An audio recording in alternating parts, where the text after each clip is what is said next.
ഓം ശാന്തി.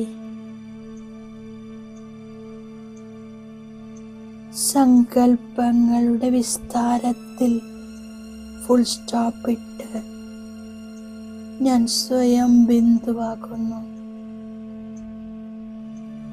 ബിന്ദു ബാബയുടെ ഓർമ്മയിൽ ലയിച്ചിരിക്കുന്നു.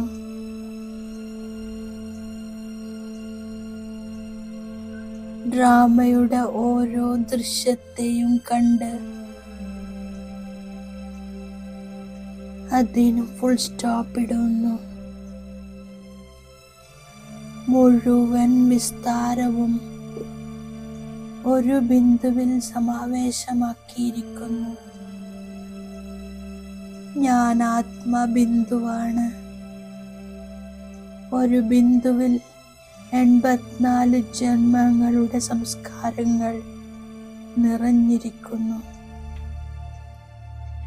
ശിവബാബയും ബിന്ദുവാണ്, ബീജമാണ്. ഈ ബീജബിന്ദുവിൽ മുഴുവൻ വൃക്ഷവും സമാവേശമായിരിക്കുന്നു.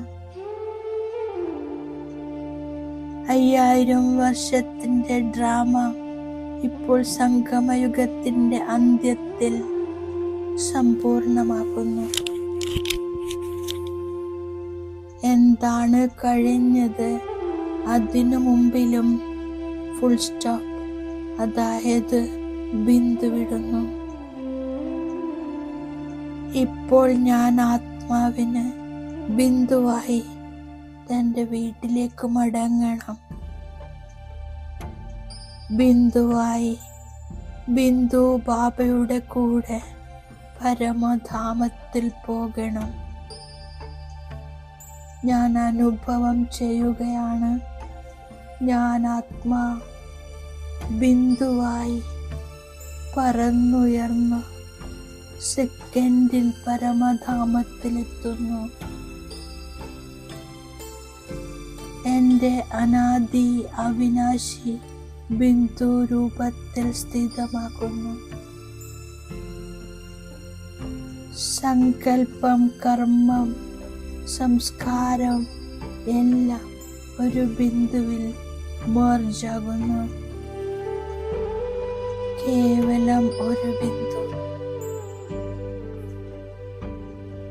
ഞാനിവിടെ എൻ്റെ പാരലൗകിക പിതാ ശിവബാബയുടെ കൂടെ ഇരിക്കുന്നു.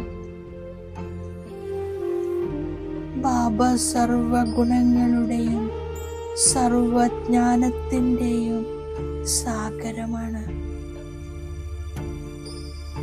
എന്നിലും ഒരു ബിന്ദുവാണ്. ഞാൻ ബിന്ദു ആത്മാ ബിന്ദു ബാബയുടെ കൂടെ കമ്പൈൻഡായി സർവ ഖജനാവുകളാലും സമ്പന്നമായിക്കൊണ്ടിരിക്കുന്നു. സർവ ഖജനാവുകളുടെയും അധികാരിയായി എൻ്റെ ബിന്ദു രൂപത്തിൽ 3 ലോകത്തിലും യാത്ര ചെയ്ത് വീണ്ടും സാകാര ലോകത്തിലെത്തുന്നു. സൃഷ്ടിയുടെ ആദ്യം മുതൽ അന്ത്യം വരെ വെറൈറ്റി പാർട്ട് അഭിനയിക്കുന്നു. പാർട്ട്ധാരി ഞാൻ ബിന്ദു ആദ്യം മുതൽ അന്ത്യം വരെ പാർട്ട് അഭിനയിക്കുന്നു.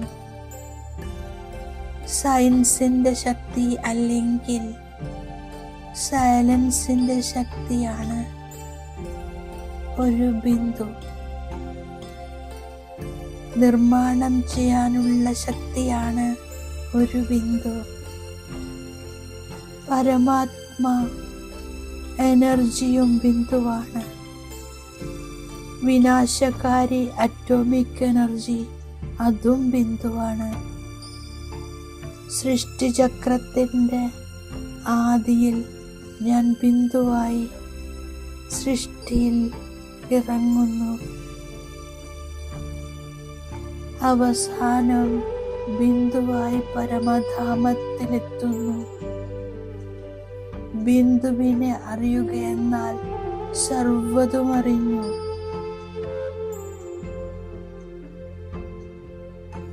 ബിന്ദുവിനെ ഓർമ്മിക്കുന്നത് എത്ര സഹജമാണ്.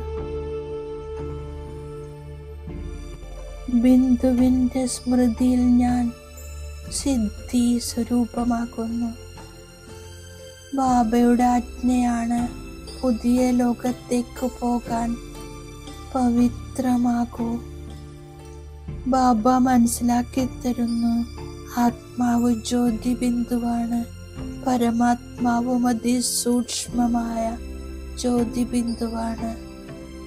തീർച്ചയായും ബാബയെ ഓർമ്മിക്കണം. ബാബ സുപ്രീമാണ്, നോളജ്ഫുള്ളാണ്. ഞാൻ ദേഹി അഭിമാനിയായി ജ്ഞാനം ധാരണ ചെയ്യുന്നു. നിരാകാരനായ ബാബ അന്ന് ജ്ഞാനം പഠിപ്പിക്കുന്നു. ഞാൻ ദൈവിക ഗുണമുള്ള ദേവതയായി മാറണം. ഗൃഹസ്ഥത്തിൽ കഴിഞ്ഞുകൊണ്ട് താമര പുഷ്പ സമാനം പവിത്രമായി മാറണം. ഞാൻ ഉയർന്ന പദവി പ്രാപ്തമാക്കാനുള്ള പുരുഷാർത്ഥം ചെയ്യുന്നു. പഴയ ലോകത്തെ മറന്ന് വീടിനെ തന്നെ ഓർമ്മിക്കുന്നു. ഓർമ്മയുടെ യാത്രയിലൂടെ ഞാൻ ബാബയുടെ അടുത്തേക്ക് പോകുന്നു. ബാബയുടെ ഓർമ്മയാണ് അവ്യഭിചാരിയായ ഓർമ്മ, അർത്ഥസഹിതമായ ഓർമ്മ. ബാബ കൽപ്പം മുമ്പത്തെ പോലെ ചക്രവർത്തി പദവി നൽകാൻ വന്നിരിക്കുന്നു. യോഗത്തിലാണ് പ്രധാനം. ഞാൻ മായയുടെ കൊടുങ്കാറ്റ് എത്ര വന്നാലും ഇളക്കാൻ സാധിക്കാത്ത തരത്തിലുള്ള ബുദ്ധിയോഗമാക്കുന്നു. ഞാൻ അശ്രദ്ധ കാണിക്കാതെ പുരുഷാർത്ഥം ചെയ്തുകൊണ്ടിരിക്കുന്നു. ബാബയുടെ നിർദ്ദേശമാണ് 84 ജന്മങ്ങൾ പൂർത്തിയാവുകയാണ്. തിരിച്ചു വീട്ടിലേക്ക് പോകണം. അതിനാൽ ആത്മാഭിമാനിയായി മാറി പാവനമായി മാറണം. ദേഹാഭിമാനത്തെ ഇല്ലാതാക്കണം. സ്വയത്തെ ബിന്ദുവാകുന്ന ആത്മാവാണെന്ന് അർത്ഥസഹിതം മനസ്സിലാക്കി ബിന്ദുവാകുന്ന ബാബയുടെ അവ്യഭിചാരി ഓർമ്മയിൽ കഴിയണം. മഹാവീരനായി മാറി അവസ്ഥയെ അചഞ്ചലവും ദൃഢവുമാക്കുന്നു. ഞാൻ ബാബ തന്നിരിക്കുന്ന വരദാനത്തിൻ്റെ സ്വരൂപമാകുന്നു. വ്യർത്ഥമാകുന്ന ചോർച്ച സമാപ്തമാക്കി സമർത്ഥമാകുന്നു. ചുരുങ്ങിയ ചിലവിൽ മികച്ചതാകുന്നു.